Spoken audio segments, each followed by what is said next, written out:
Hello student, आपका as smart class में most welcome है। आज हम पढ़ेंगे खास करके अ, ऐसा टॉपिक जो कि हर एग्ज़ाम में, कंपटीशन में, हर फील्ड में एग्ज़ाम में आने वाला है। जो भी आप कॉम्पिटिटिव एग्ज़ाम देंगे उसमें बहुत बार कई बार पूछा गया। तो कंपटीशन के साथ साथ हम लोगों को ग्रेटेस्ट पर्सन के बारे में भी जानना चाहिए। और आइए उन्हीं में से हमने एक ग्रेट पर्सन का नाम लिया है, दयानंद सरस्वती जी के बारे में आज पूरा डिटेल से हम लोग पढ़ते हैं। तो कई बार हमने नाम सुना है दयानंद सरस्वती जी का। तो दयानंद सरस्वती जी का जन्म जो है गुजरात में हुआ था 1824 में। और इनके बर हिज अर्ली नेम, इनके बचपन का नाम जो है मूल शंकर था। जो दयानंद सरस्वती थे, इनके बचपन का नाम लिखा है ना, हिज अर्ली नेम, इनका पुराना नाम या इनके बचपन का नाम जो है मूल शंकर नाम है। और बताया जाता है ही was one of the greatest religious leader India of who founded. और इंडिया में उन्होंने आर्य समाज की स्थापना भी किए हैं, या आप कह सकते हैं आर्य समाज के जो संस्थापक हैं वो दयानंद सरस्वती जी हैं। ये कई बार एग्जाम में पूछा गया है कि आर्य समाज की स्थापना किसके द्वारा किया गया है या किसने किया है, तो वो दयानंद सरस्वती द्वारा किया गया है। और इनका जन्म जो है गुजरात में हुआ है 1824 में। ईयर भी याद रखना आप लोग।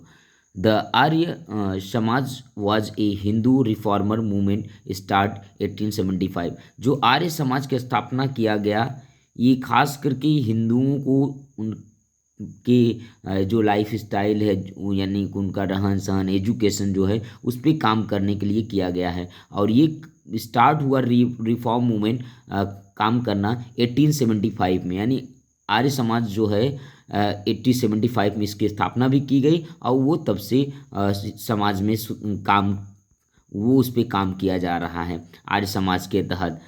और इट एम्ड, इसका एक ही एम है कि एट द रिवाइवल, रिवाइवल का मीन्स ध्यान देना, यहाँ लिखा है इम्प्रूवमेंट एंड स्ट्रेंथ गैदरिंग, यानी हर वर्ग को देखते हुए लिखा गया कि इसमें हर धर्म को, हर जाति वर्ग को लेकर के उस पर काम किया गया, उस पर सुधार किया गया, जो वीकनेस है, जो लैकनेस है, उसमें चेंजिंग लाया गया है। It aimed at revival of Hindus में लेकर के ज़्यादा लिखा गया है इसमें।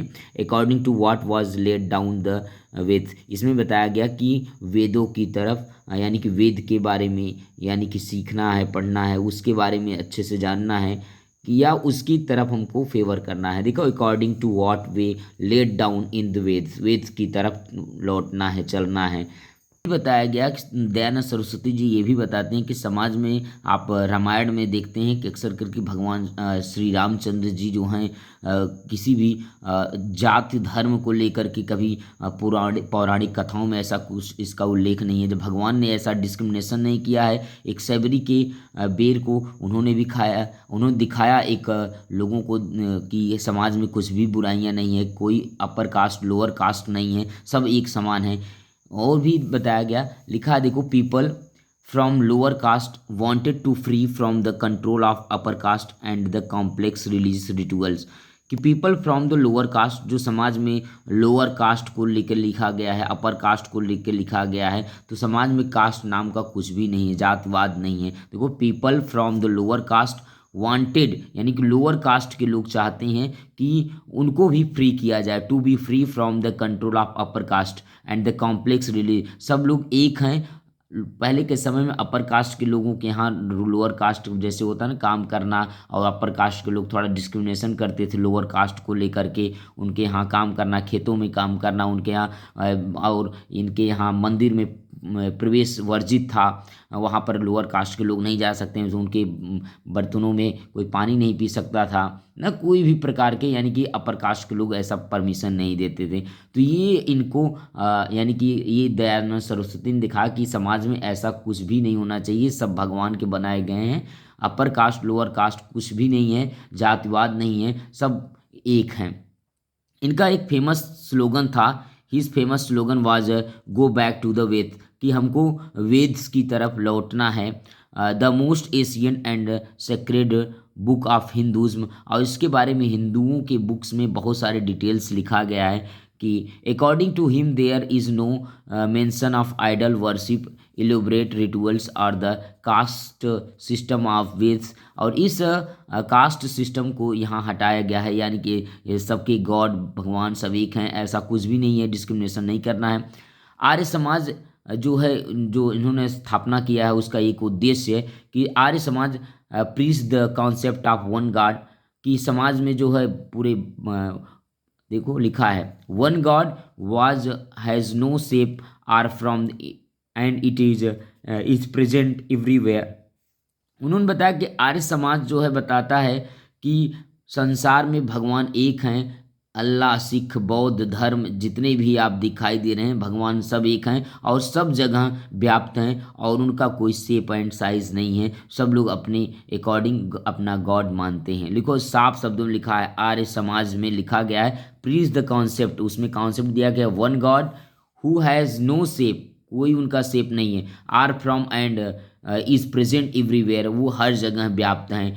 It discouraged idol worship, animal sacrifice and untouchability and child marriage. वो डिस्करेज थे, यानी कि वो थोड़ा इससे जैसे डिस्करेज थे, खास करके इसको लेकर के worship, animals, untouchability, child marriage, यानी इसको हटाना चाहते थे। समाज में जो अलग अलग लोअर कास्ट अपर कास्ट को लेकर जो डिस्क्रिमिनेशन किया जा रहा है, चाइल्ड मैरिज को लेकर गया, तो इन सब के ये पक्ष में नहीं थे। ये यानी कि हर प्रकार का एक ही थॉट था कि समाज में सब हर वर्ग के लोग एक हैं, वह भगवान सब के एक हैं, भगवान का कोई शेप साइज नहीं है, आप जिस धारणा से उनको देखोगे आप वही हैं, यानी कि समाज में लोग जो हैं एक हैं।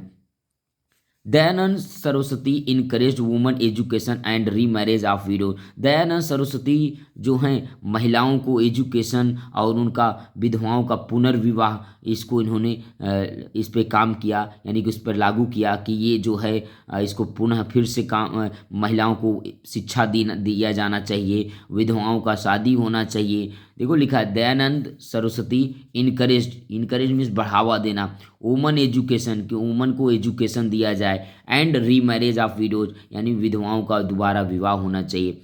और he wanted equal right for woman, वो जो है वुमन्स को इक्वल राइट देते हैं, यानी कि he wanted equal right for woman, यानी कि महिलाओं को उनको भी अधिकार देते हैं, इक्वल देते हैं in the compare of man, कि समाज में जिस प्रकार मैन को एजुकेशन दिया जा रहा है उसी प्रकार वुमन को एजुकेशन दिया जाना चाहिए, एंड जो फ्रीडम मैन को है वही फ्रीडम इनको मिलना चाहिए।